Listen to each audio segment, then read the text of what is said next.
Näyttää aika pölyiseltä. Sitä saatanaa tulee yhtään vitun mitään. Noin 15 vuotta sitten papaltani tuli eräs skootteri. Pappa osti sen itselleen uutena, ajoi sillä tietääkseni kerran, meni kaatumaan ja sen jälkeen jätti sen vähän niinku vaan olemaan, että sillä ei käytetty. Sitten hän antoi sen meille ja se on siitä lähtien ollut meidän omistuksessa. Ja no, mitään papereita siinä ei tietenkään tullut. Ja sitten nyt meillä on mopo, mistä ei ole minkäänlaista paperia, ei mitään kauppakirjoja. En tiedä mikä on runkonumero, ei ole rekisterikilpeä ja se on tässä. Eli Baotian BT49-11 GU, jos en ihan väärässä ole, mutta on tämän kyseisen malli. Ja kuten tosiaan näkee, tällä ei ole hirveästi ajettu, että nipin napin 160 kilometriä on taitettu. Ja tässä nyt on moniakin vikoja. Lähdetään vaikka liikenteeseen siitä, että täällä meillä imusarjasta, no imusarja on mallia tämä ja kaasari tulvii ja näin. Joten käydään semmonen nopea reissu tuolla sisällä ja haetaan sieltä nämä seuraavat tuotteet.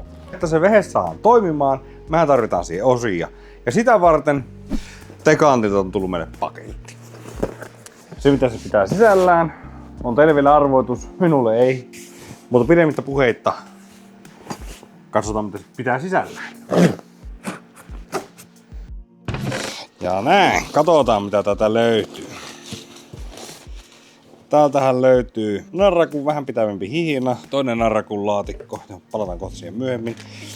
Uusi imukaula, koska vanha on murtunut. Motoforce, tämmönen sarja tuonne variaattoriin. Tosiaan tämän sisällä on sitten uusi kaasutin, koska vanha on rikki ja minä toista samanlaista ongelmia että halua, niin tässä on uusi kaasutin. Lähdetään laittaa nää kiinni. Ja nyt ollaan tultu takaisin nykyhetkeen. Meillä on romut nyt siinä. Niin ja työkalut tietenkin. Niin lyön romut tähän ja aletaan tutkailemaan. Ensimmäinen homma voisi olla se, että ei tätä missään. Tässä on runkonumero. Koska me on vähän tehnyt taustatutkimusta ja tutkiskellut tätä. Se ei ollut täällä läpän takana. Mie en nähnyt sitä missään täällä. Täällä ei missään näkynyt että runkonumeroa ollut. Eikä myöskään täällä. Sitten myös olen täältä sivusta katsonut. Siitä on lunkka poistettu. Ei näkynyt sielläkään.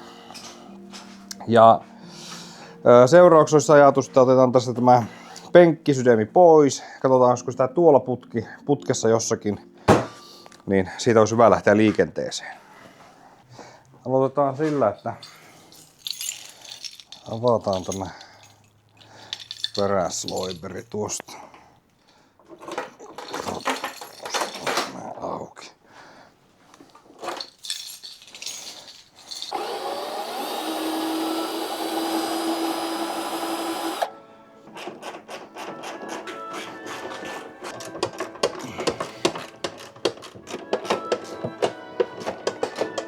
Mikä vitun kilometrin pultti täällä on? Ei sen periaatteessa tarvi kokonaisesti tulla irti. Riittää, että se on jotenkin tuossa. Voi merkeleitä. Paskat valot. No nyt se liikkuu. Mutta sitten kysymys kuuluu, paljonko siellä on asioita, missä se on kiinni. Tämä irti täältä. Mä oon tiellä nyt. On niin vitun. Eihän tästä saatanaa tule yhtään vitun mitään, koko ajan jotakin. Puhelin soi, valot sammuu.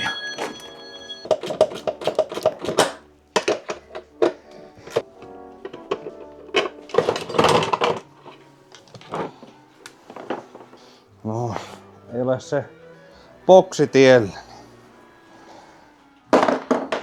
Helpompi työstää.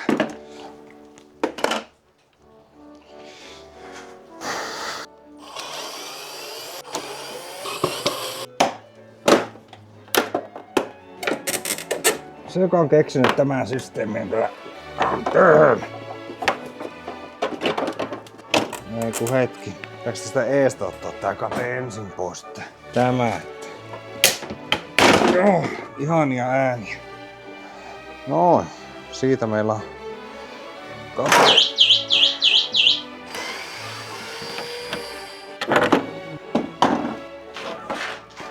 Ilkujuhot kyllä kestää.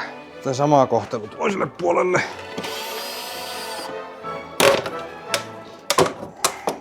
Aivan, se on jossakin tuolla kiinni. No, ne on poikki nyt. Penkki ei siltikään aina.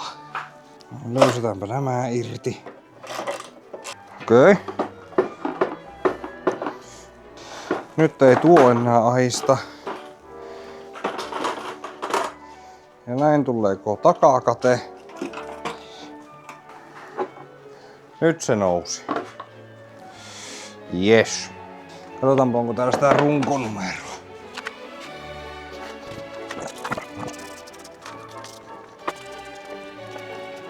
Missä on runkonumero? Sitten katsotaan tuolta etukatteen takaa, että olisiko se tuolla.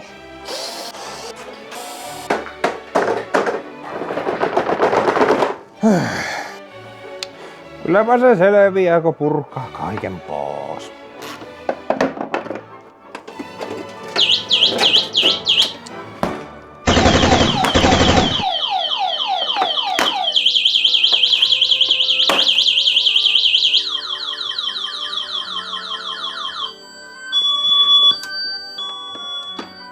Turpaki.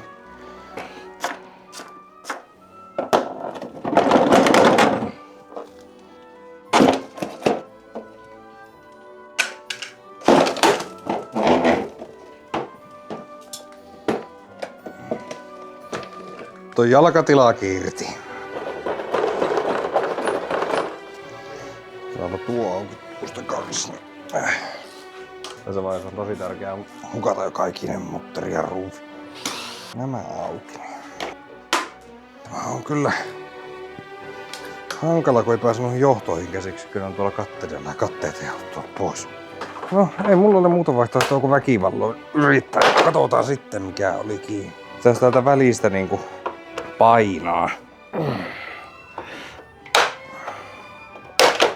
Täältähän meillä löytyy lisää ruuveja sitten. Päässään taas ruuvaan. Haha. No niin. Kyllä nyt lähtee. Liittymät pois. Siinä meillä on valot ja tuumaskin palaset.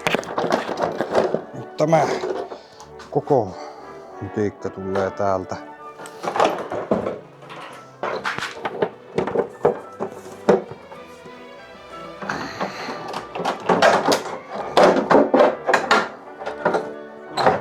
Mistä se ahistaa? Tosin me vähän tässä niinku unohdin nyt sen, että meidän objektiivi ei repiettaa kappaleeksi, vai se runkonumero, niin ei täällä. Mitä missä se runkonumero? Se on nyt tontilta purettu ja runkonumeroa tuloksetta. Missähän se mahtaisi olla?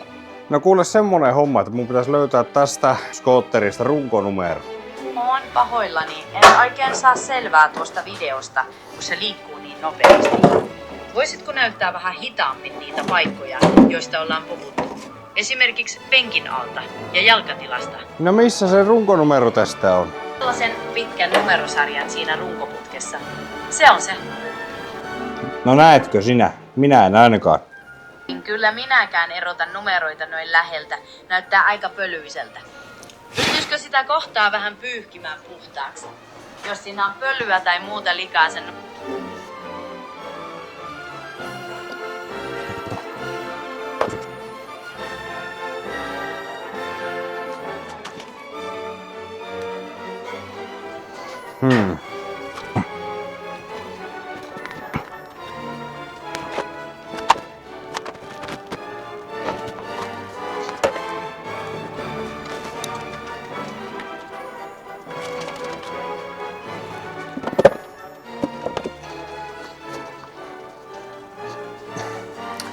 Joo, etsitäänpä sitä runkonumero.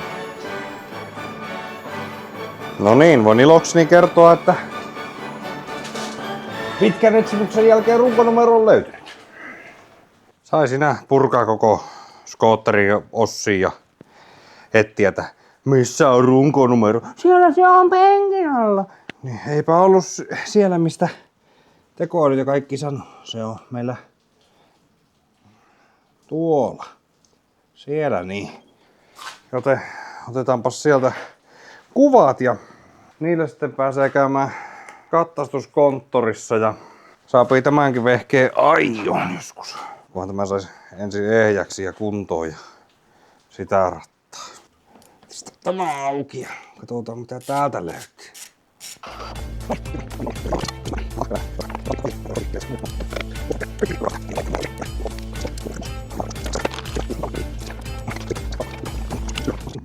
Sitä voitaisiin vaihtaa koneöljyt ja sittenpä se olisikin kassausta vaille. Täältä näkyy. Hey guys, today I'm going to show you how to change the oil in your 50. Otetaan öljy pihalle. No niin. Noin. Sitten. Käet on paskasia ja kaikki on paskasta ja täyttösydämi. Mitataan sinne 9 desiä. Ehkä saattaa olla vähän enemmän, mutta lyö öljy koneeseen. Testataanhan lähteekö tämä käyntiin.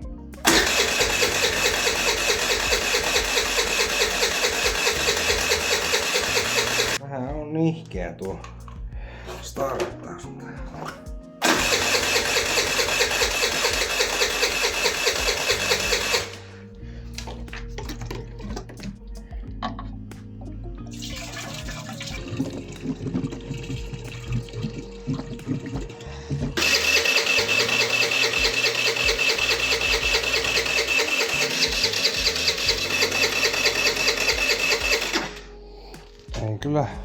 Ei kyllä meinaa startata.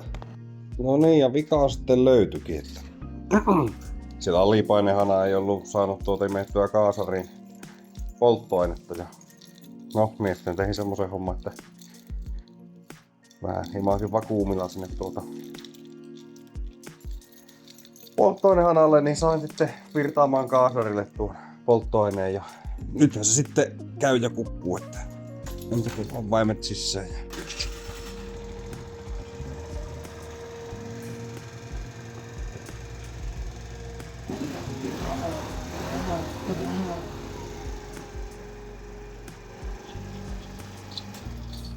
Ei mitään. Niputamme pikaisesti kassaan. Tehdään tämmönen taikatemppu sille, että... Ja se on siinä.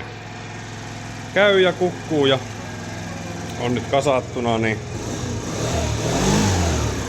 Vielä pitäisi se kilpi siihen hankkia, niin pääsee kokeilemaan, että minkälainen laitos tämä on. Paikallinen katsastuskonttorilla on tänne nyt saavuttu, niin käymäpä katsomassa, että saataisiko kilpiä tähän vehkeeseen. Nyt on tilanne se, että on paperit tehty. Kaikki vaadittavat kävin tuolla katsastuskonttorilla. Varmaan tiedätte ja näitte. Mutta niin, nyt on heidän vaatimat paperit tehty. Hän siis vaatii, että luovarit tehdään sun muut, koska aikaisempi omistaja ja vähän historiatietoa kertoo ja sun muut vastaavaa hauskaa. Ja nyt seuraavaksi olisi tilanne se, että pitäisi lähteä katsastuskonttorille, mutta ennen sitä pitäisi laittaa vakuutuksiin kyseinen skootteri. Ja no, tehdään nyt se, että laitetaan se vakuutuksiin ja sitten mennään katsastuskonttorille ja hankitaan siihen kilvet. No niin, täällä tehdään vakuutukset tähän ennen kuin lähdetään, niin jostakin syystä täällä ei voi valmistenumeroa tai runkonumerolla tehdä, niin menen tällä vanhalla rekkarilla, sieltähän se löytyy takkaan. Niin. Uusi lokaatio, jos tuo olisi nyt parempi. Pysyisi nyt sen aikaa, että saadaan näin. Ja näin. Nyt on vakuutukset, niin ei siinä. Laitaanpa kämäsemään mutkakatsastuskonttorilla ja Katsotaan mitä tapahtuu. Nyt ollaan saavuttu konttorille ja no varmaan näkee tosi hyvin. Ja olisi tarkoitus tosiaan käydä sen lapun kanssa siinä sisällä, niin palataan pian. On kirkasta, on kirkasta. No niin, mutta kilpi samalta. No niin, ei mitään kuule. Lähdemme lyömään kilve kiinni. No niin, nyt on kilpi. Ja tässä on semmonen ongelma, että nuo reijät on liian tuossa keskellä. Tuohon vanhan kiinnikkeeseen mä porraan tonne kulmiin, näihin nurkkiin, röörit. Niin se saapii sitten kiinni jotenkin järkevästi siihen skootterin alkuperäiseen kiinnikkeeseen ja pieni poraussessio. Ja näin on molemmin puolin nyt reikät, niin pääsee asentamaan.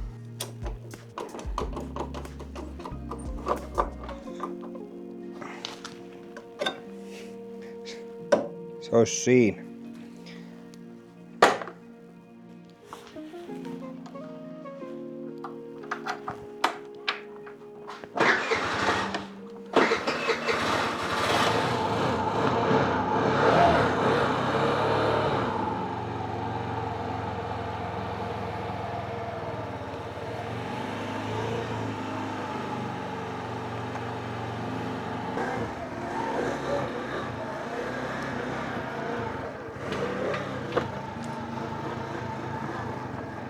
Ja vähän testataan miten tämä menee.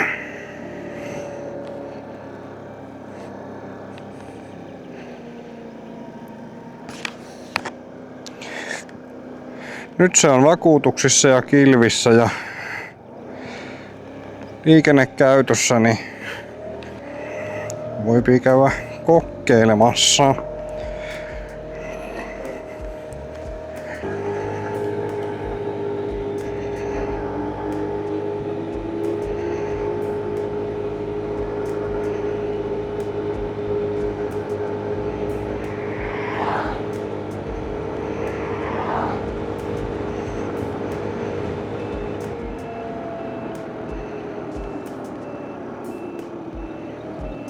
Lähdetäänpäs nyt porukoita kohti ja ei siinä.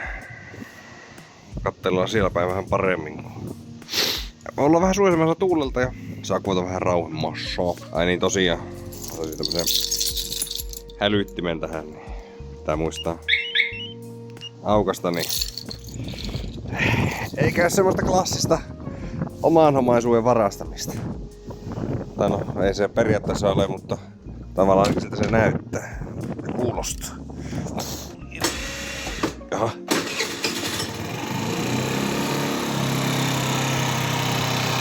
Enää muuten kytkinkään luista. Tai no, se on nyt fiksattu. Niin, että toimii, miten se kuuluu. Joo. No niin, nyt ollaan tultu tänne korpeen ja nyt voidaankin esitellä vähän paremmin näitä hommia. Niin.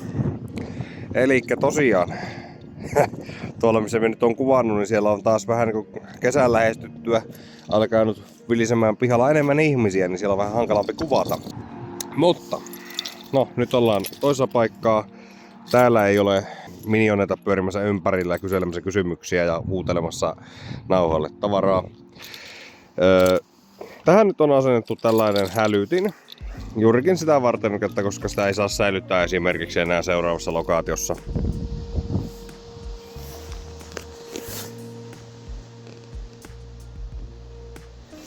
Niin nyt se saapii olla vähän enemmän rauhassa.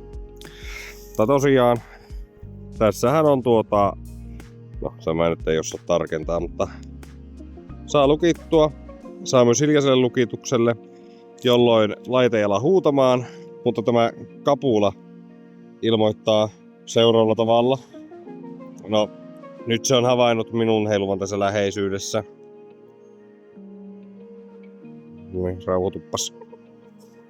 Ja tosiaan, jos me tästä laitetaan tämä oikea hälytin. Se on nyt siis lukittu.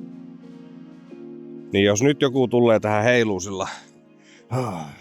Onpas jännä mopo. Tutkitaan tätä mopoa vähän tässä. Niin täällä on tunnistin, mikä ajan myötä ilmoittaa, että joku nyt tässä häärää mopon ympärillä. Se on vähän osoittautunut, että toimii vähän miten sattuu. Ehkä asennuspaikka olisi olla parempi. Tosiaan erittäin herkkä tahtoo olla tämä hälytin, että tähän ei kovin paljon kestä koskea. Tai sitten kestää.